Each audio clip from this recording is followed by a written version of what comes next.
Bent? He's better than bloody bed. Christ. This is no ordinary part of Strangeways prison, but a landing known as the Block. Safety glass anyway, thank God for that.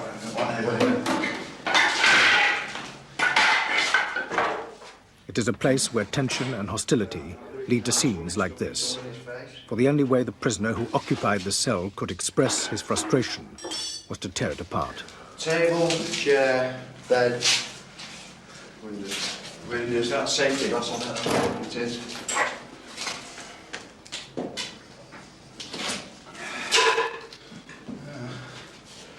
I see.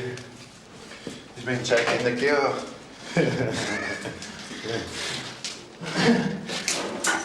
Okay.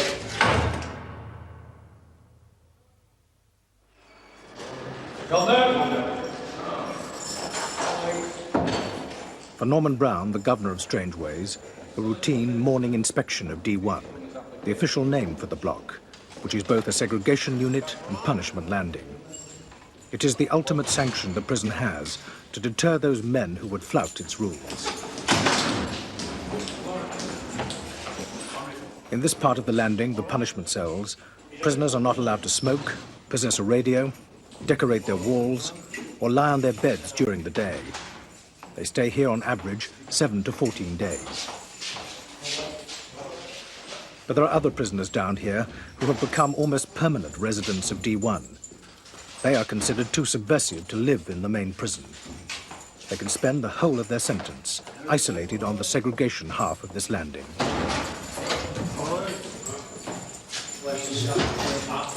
All right. Squeeze up again.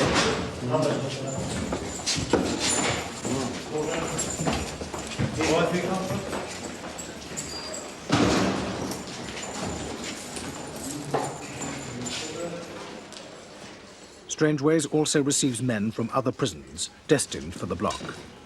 They include Category A prisoners considered so dangerous that they're under permanent surveillance. Among them are notorious criminals serving life sentences, who for security reasons are moved from jail to jail on an endless and joyless tour of the British prison system. At the time of filming, Donald Nilsson, the Black Panther, occupied one of these cells. He ignored us, and we, by agreement, ignored him. There are also prisoners who have caused so much trouble in their own prisons that they have been sent to Strangeways to cool off. Are you 894 804 tag, William Barry? You know that you've been brought from Hull for a cooling off period? No, I know that I've been kidnapped again, you know, without my wishes, abducted. Right. Well, that's your version of why you're here, son. I'm telling you the official version of why you're here. Anything else? That's okay. Yeah? I expect you to be a good behaviour while you're down here. We'll give you no cause to be otherwise. And I expect the same of you. No problems here, my problem's that old prison, you know what I mean? When I was kidnapped and sent to Leeds, there was no problem there neither, so the same thing will happen here. Senior officers like Stuart Green usually do a 2-year stint running D1. It is certainly one of the most demanding jobs for a prison officer in Strangeways. Yeah, okay. Right. Oh, another one. Must have a big fan club, you. Yeah. Stuart, can you have a look at this? I don't think you should be having it.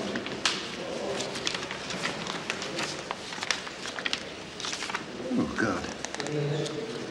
We've already refused it once and it's arrived again.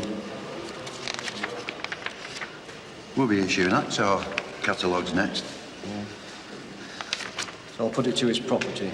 I'll tell him, and the letter's gone to his censors. You sure there's no boots on dynamite and all that as well? Put it to his prop. Yeah. All right, I'll inform him. Put it to his property. The letter's gone to censors. Thank you.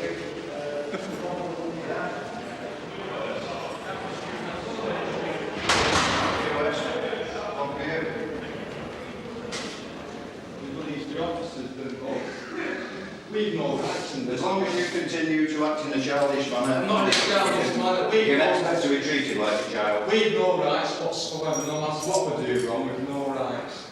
He always believes yous, the officers. Very quick answers to that, always son. believes them. Stay out of prison. Yeah, stay out of prison. Stay out of prison, lad. Stay out of prison. Act like a normal, decent human being, right? You treat us like gods, don't you? Is it ready to go? Yeah, okay. The threat of violence is ever present on the block. Here the governor watches Liverpool police finishing their inquiries into the death of a prisoner called George Wilkinson. It had happened before we had begun filming, when Wilkinson had been transferred to Strangeways. He came with an appalling reputation for violence. There is no doubt that he was confronted on the block and not allowed to dominate the situation. Whether this led to his death will never be known, for he was allowed to slowly kill himself. After 17 days on hunger strike in this cell, he was transferred to Liverpool's Walton jail, where he died. A jury subsequently passed a verdict of death by misadventure. Do you understand that? I do that. Now, secondly, let me give you a word of advice on this question of eating food. If you choose to go without food, then that's entirely a matter for you. We have no authority to force food on you. You'll be brought out as normal to collect your food and you will take it. Whether you eat it is entirely for you. But these days we have no authority to compel you to eat, neither have we any authority to forcibly feed you. It will not get you a transfer that way. We have rules in prison and you are no exception to the other 1,700 men in here. You'll carry them out or you'll suffer the consequences. Is that quite clear? Yes, sir. Right, where you go?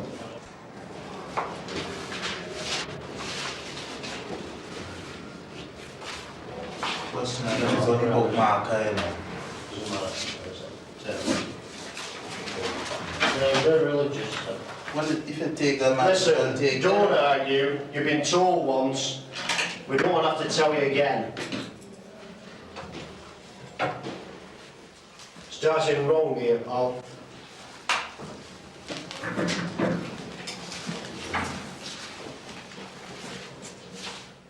Peter will now spend at least a week on the block, having lost 7 days remission and 15 days loss of privileges. His offence was to refuse to shake out his blankets when ordered to do so. This was, in fact, a protest at the delay in transferring him to a prison near his family. He insists he will continue his hunger strike until he is moved. You will be expected to keep the cell clean, right? You will be responsible. Any writing on the walls and you will place on reports. Do you understand? Do you understand that? Good.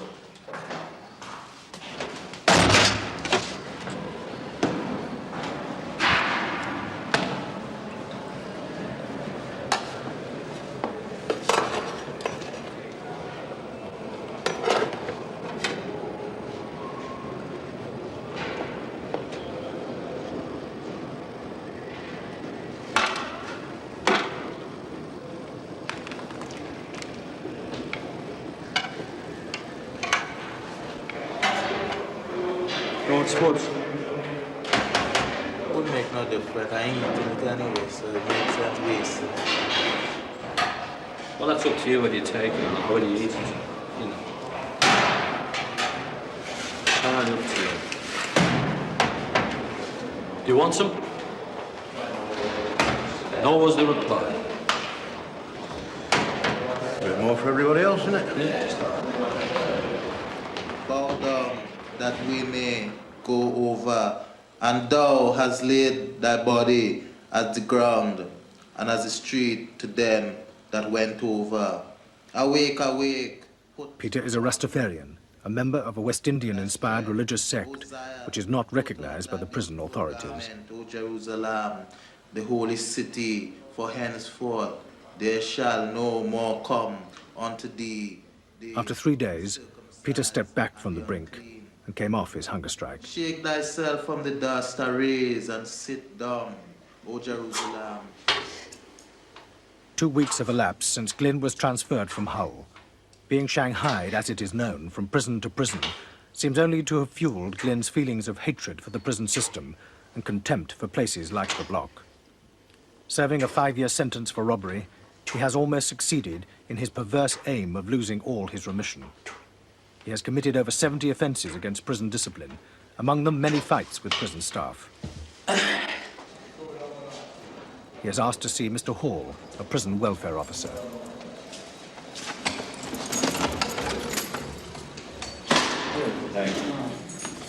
I think you've got a welfare problem. I came, what day did I come here? I don't know. You told me last time. Right? Yeah. That was 2 weeks ago, wasn't it? If you say so, yeah. Well, of course I say so. It's down in the book. You put it down in the book last time I came here. Last time I saw you when I was in the cell down there. Well, I'm sorry, I haven't got my old diary with me, so I can't confirm this. No, What was the problem before that? So you don't know? Well, I see so many people... I put down to see you, All right, and I tell you my problems, and then you come and see me, and you don't know what scene you're about, I eh? accept that. I said that I haven't, in fact, I see so many people in here that I can't recall everybody when I see them. Now, what is the problem? Is what I'm asking. I was kidnapped from Hull. Yeah. And that's right, and I told you that we got a message back from Hull that your mother was well, wasn't I? That was the one. My mother? I Wasn't never it? seen it about my mother, I seen it about my dad. Your dad? Yeah, well, carry on, I'm sorry. You've got a big diary there, you know, a big book. Yes, And in that big book, you've got nothing about me and what you seen me last time It about. starts on the 1st of January. I didn't see you on the 1st of January. Well, that's why there's nothing in this book Well, about where's the it. other? Where's Because the it's in other? my office. So you never even checked up before you come down there? No, I didn't, because I couldn't recall having seen you. Now, do you want me to sort of follow this up or not? Well, if it's going to take you 2 weeks. It No, won't because take I'll me be 2 back weeks. at Hull in 2 weeks. It will not take me 2 weeks. Well, I and wanna I am, chase him I am back. certain that I have already spoken to Scunthorpe. What about, is there any welfare visits here? Can anybody fix up a welfare visit? If there Regardless of my mother. If there is need for a welfare visit, yes. Well, I've got a mother out there, you know, and I think a lot about her, you know. Pardon? I think a lot about her, and Where's your mother? she lives in Thorn, Doncaster. yeah, and she's in a bad way. What's wrong with mother? Well, I don't know, you know, I know she can hardly walk, and I know if anything really did happen to her, like, you know what I mean, I'd end up doing a life sentence in here. Why, do you think that somebody's responsible for your mother's condition? No, then? it's just these bastards that I'd taken out on, these bastards, you know. I don't mind. Something happening to me, you know. Yeah, but I mean, why, if anything happened to your mother, why should you take it out on somebody else? Well, I can't go outside and take it out on somebody outside. I'm going to take it out on these inside, aren't I? What is wrong with your mother? You said you can hardly walk. She can hardly walk, I can walk. Yeah, I know. She You can said your mother can hardly walk. I said, what is wrong with your mother? I don't know. She's, Because, I mean, if your mother can hardly walk, we're going to have difficulty in getting her here for a welfare visit, aren't we? That's the first problem. And what would you seek to achieve if the welfare visit was arranged? well, what do you mean what I achieve? It's my mother, innit? I want to see my mother. Yeah, but If you was in prison and your mother was outside and you love your mother very much and you want to see your mother, yeah, what would you feel like when you see your mother? yeah, but I mean, there are visits, there are special visits, and there are welfare visits. Yeah. Now, a welfare visit is different from any other visit, isn't it? Yeah, listen, I'm not bothered if you had 12 or 15 screws in a room. I'm not bothered if the Queen was sat beside me. I'm still seeing my mother. You know, I'm not bothered how I see her, whether they handcuff me to a wall, No, you know, I'm not as long as I see her. trying to be funny about this. I'm just trying to find out, who's visiting you at the moment? Nobody. So in actual fact, all you want is a visit from your mother. I want a visit off my mother, yeah. Whether it be a welfare visit or any other visit, you couldn't care less. I'm not bothered what it is. Right. No, I mean, that sorts that out. I can now work on that. Oh, yeah. Nico.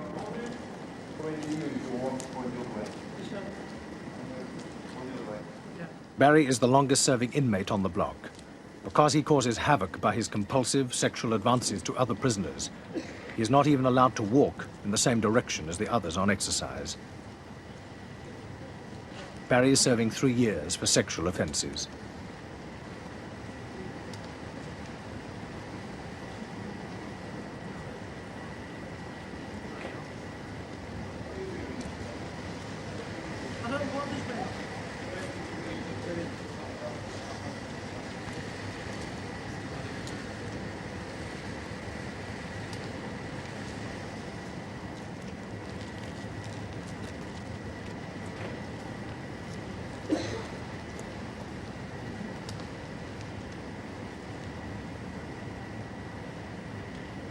I asked someone to commit an indecent act on me. That's why I'm down here, you know. I've been down here nearly 2 years now. It's a long time, isn't it? Rex, long time. Especially down here though, isn't it? You know.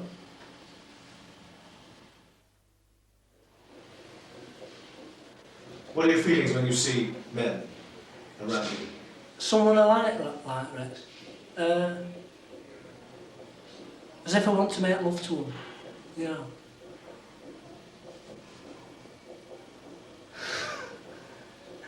You want to make love to men? Yeah. Does it matter what man it is? Not really, no. Not really. Do you want to make love a lot of the time? Yeah. That includes children? Yeah. Have you ever seen, a psychiatrist here? Yes. Talk to me about what happened. Well, she wanted to know what I was in for, Rex, you know, and what I did. And then I seen her again the month after, and she just wanted to know where we were, you know. Are you on any drugs of any kind? No, only medicine off the doctor here, you know, for nerves. A split personality, Rex, you know. Are you with me? What do you mean by that? Schizophrenia. Haven't you heard of it? What is it? Well, if my nerves go... Do you understand me, Michael? Do you know what one is? Yeah. If my nerves go too bad, Rex, I'm not my normal self. You know. I go screwing houses and things like that, you know. Pinching. Talk to me about your day. What you do in the morning. When you get up. Talk to me about it. I get dressed, make my bed against the wall, you know, fold my blankets and sheets and counterpane, like it is there, Rex, you know, put my bed up, have a wash and shave, and then I go for my breakfast, Rex.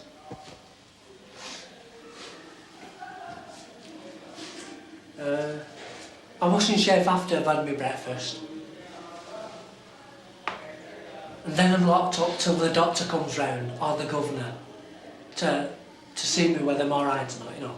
They come down, it's just a matter of whether you're alright, you know, see that you're alright, like, the governor and doctor. And then I'm locked up till dinner time, Rex, you know. Then I get me dinner, then I'm locked up again. And then I get exercise in the morning and afternoon. Whew.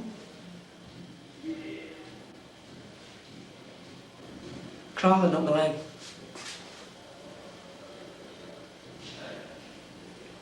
What happens then? Locked up till 3 o'clock in the afternoon, then I get exercise for half an hour. Then I'm locked up till tea time, you know, get me tea. Then I'm locked up till slop out in the evening. And then I get my supper, and then it's time for bed shortly after, you know.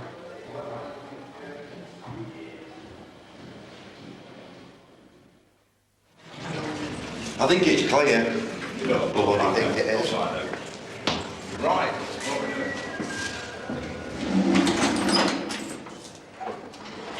Very nice, chair and table.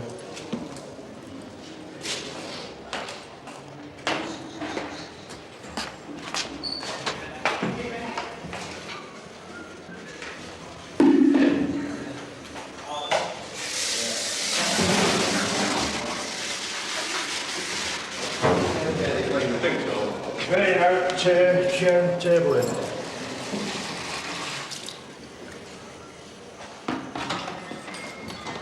Ready now? Chair and table in.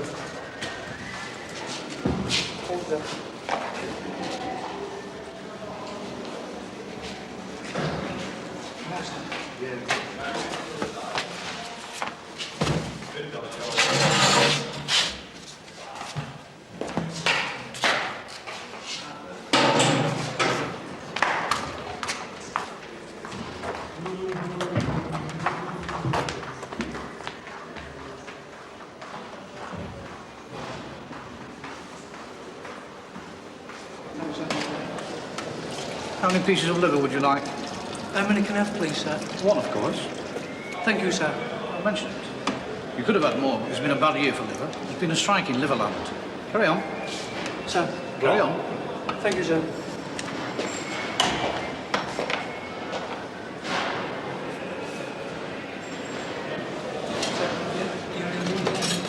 I know.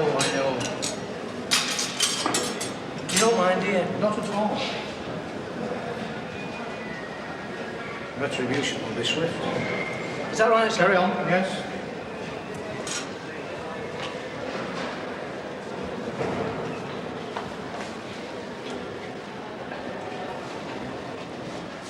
You're taking a photo of me, sir. Just stick it off, please. Come on.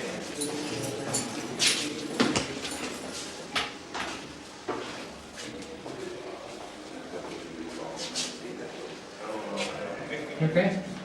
Come there. Drink it up then. Come on, drink it up then. They've got work to do. Get your breakfast, don't be cold. Come on.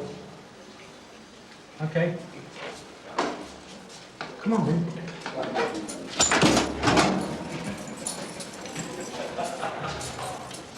I want you to come with me to number 5. The welfare's going to go in and tell him something that he doesn't want to hear. It's the truth, he doesn't want to hear it, and he's already said that if the reply is not to his liking, that he's going to have one of us. So you haven't been assaulted for a while, and neither have I, so you and I will go in. All right. Yeah, you're at yours. Between the welfare officer, we will stand between the welfare officer, just in case. Okay? Yeah. Right.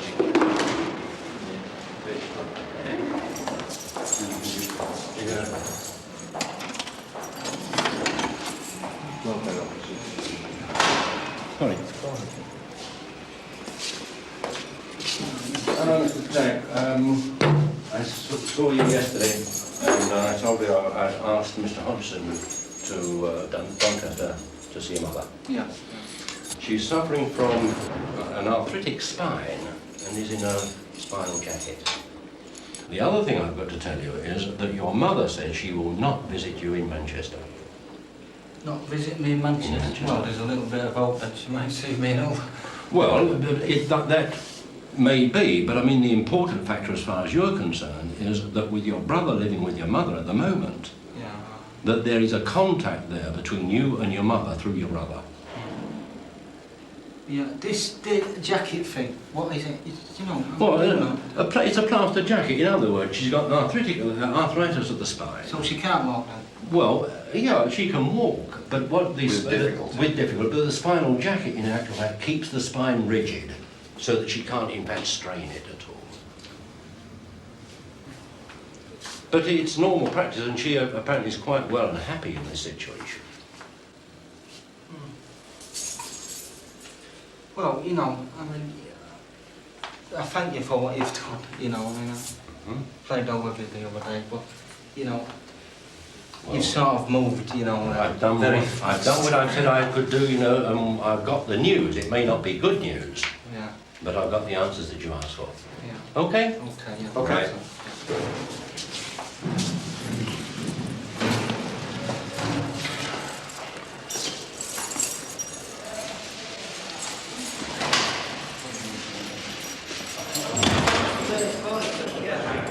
What's that? 30, 40, sir.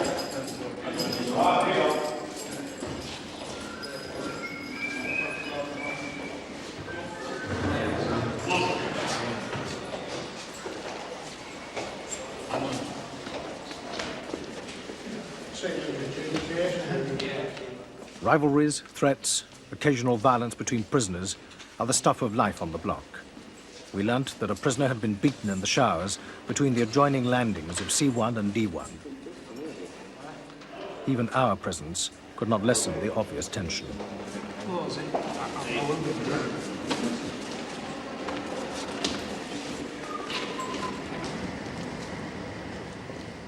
It became clear on exercise that the prisoner planned to revenge himself on his attacker, but it was not to be. Bring him in. Come on, right, Flavel, come on, off the yard. There you go.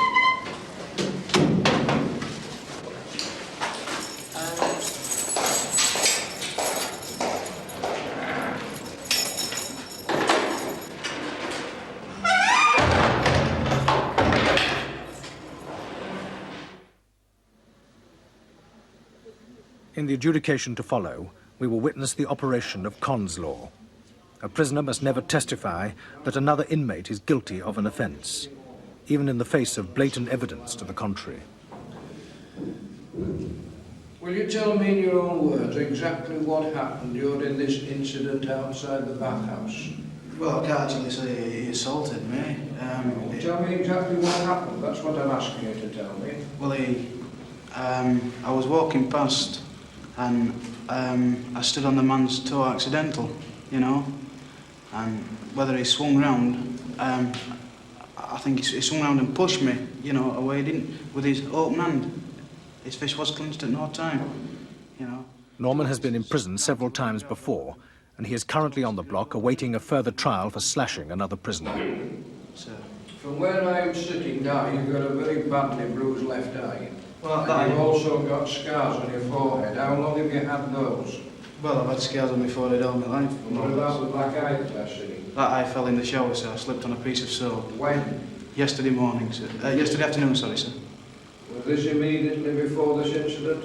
Well, I wouldn't say it was immediately before the incident. I'd say it was quite a bit before the incident. Are there any questions you would like me to ask him? Are you sure? Are you in any way under pressure in here, Flavel, from any inmate? None whatsoever, sir. None whatsoever. Are you sure? Certain, sir, yes. Right, thank you. Thank you, sir. This is vengeance. This is what you call the jungle. This is pure bloody-mindedness, hatredness, whatever else you want to call it, you know.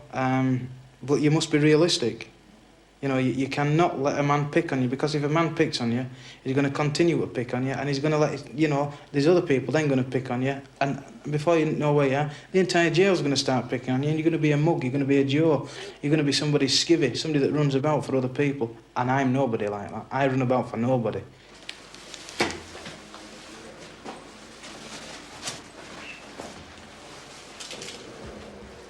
Norman has been overheard shouting threats from his prison cell. The officers think he has a hidden razor blade, which he could use to exact his revenge.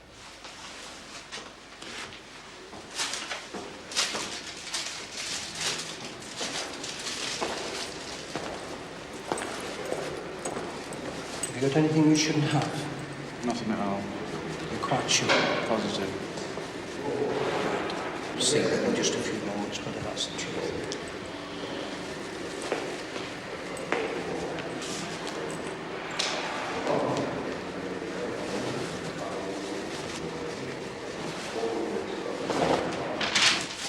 How's things going, Mr. Barnes? Anything yet?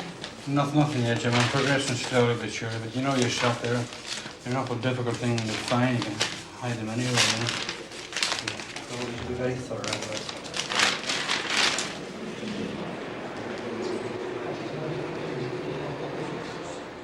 it. It was never discovered whether Norman had a blade or not. The search revealed nothing. Up in the morning, slop out, bang up, then you're opened up for your breakfast again, slop out, opened up again, and it's the same routine all the time. You can appreciate people being sick of it, and you can appreciate the tension that surrounds us in this place. So then, you better take the double. Hey, come on. Let me out. Come on. Let me out.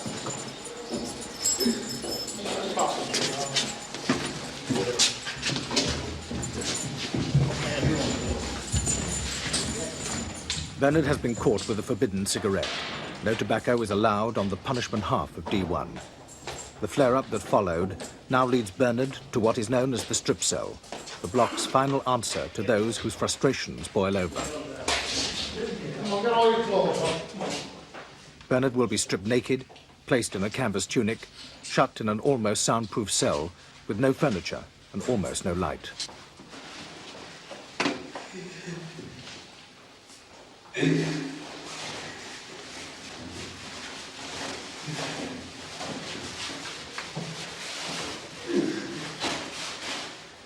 Just sit down on there, come here. Sit down on there and behave yourself.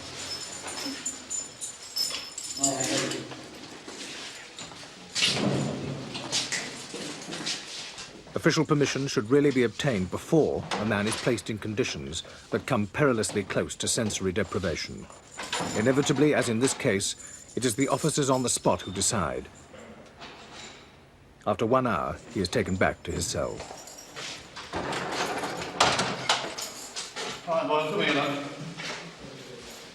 You wanted to behave yourself? Eh? You wanted to get yourself dressed? Clean yourself up? Eh? Well, are you? Do you want to go back to your own cell or do you want to stay here? Go back to your own cell, right, lad, come on. Get your gear. Get your gear up there. Get in there, get it on.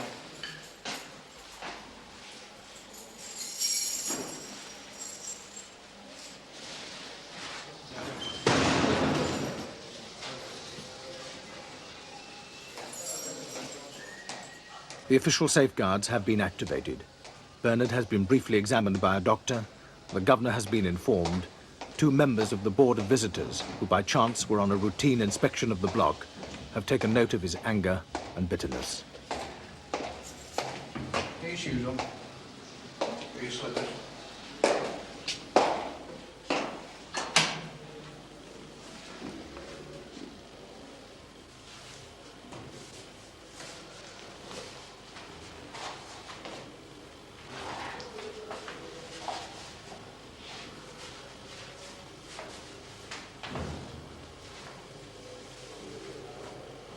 Your jacket on, straighten this lot up.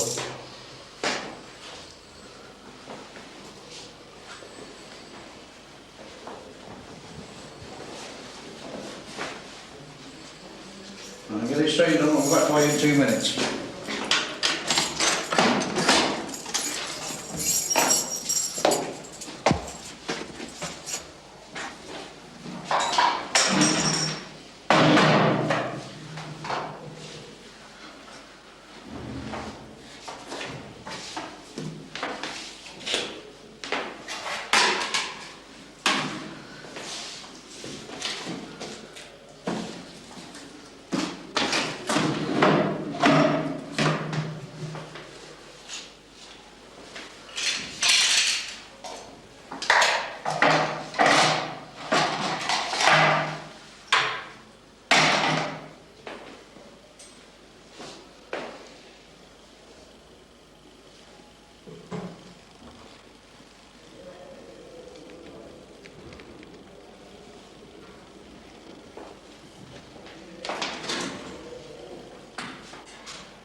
Yeah, I've been through detention. I've been to 3 approved schools. I've been to detention twice. I've been to Barstow 3 times. I've been recalled twice.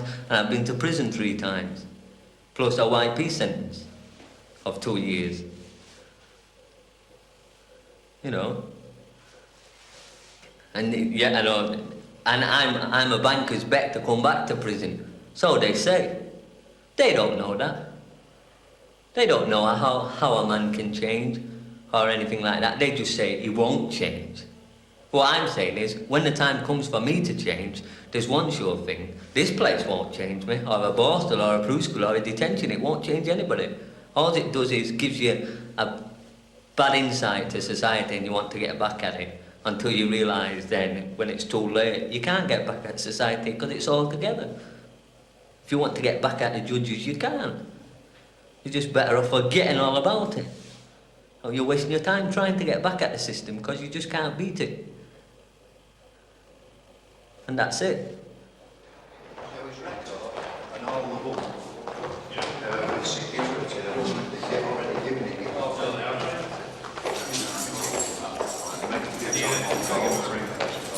Yes, certainly. Yeah, certainly. Will do, yeah. So he had no problem when he came. Like exactly the way that he arrived, and we'll give you the record and the bump as soon as I can. All right.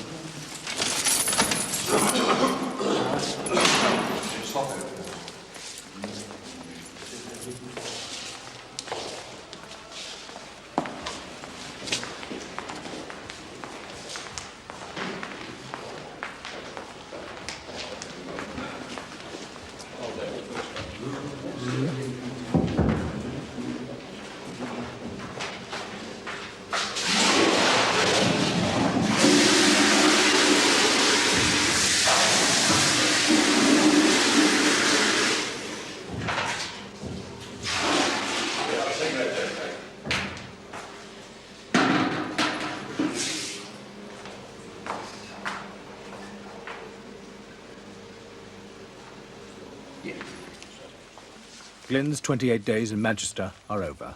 He is being returned to Hull Prison. He did not smash his cell, insult an officer, respond violently to any provocation, imagined or real. For the prison authorities, it is a justification for the block. Glyn has cooled off. But already his defiance returns.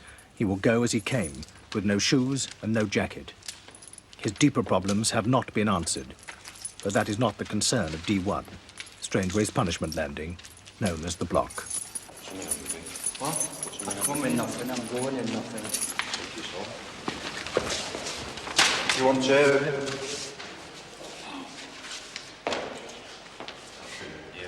you want a jacket? Shoes?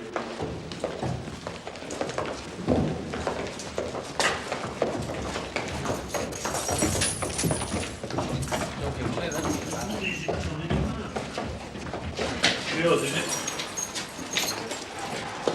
Thank you, sir.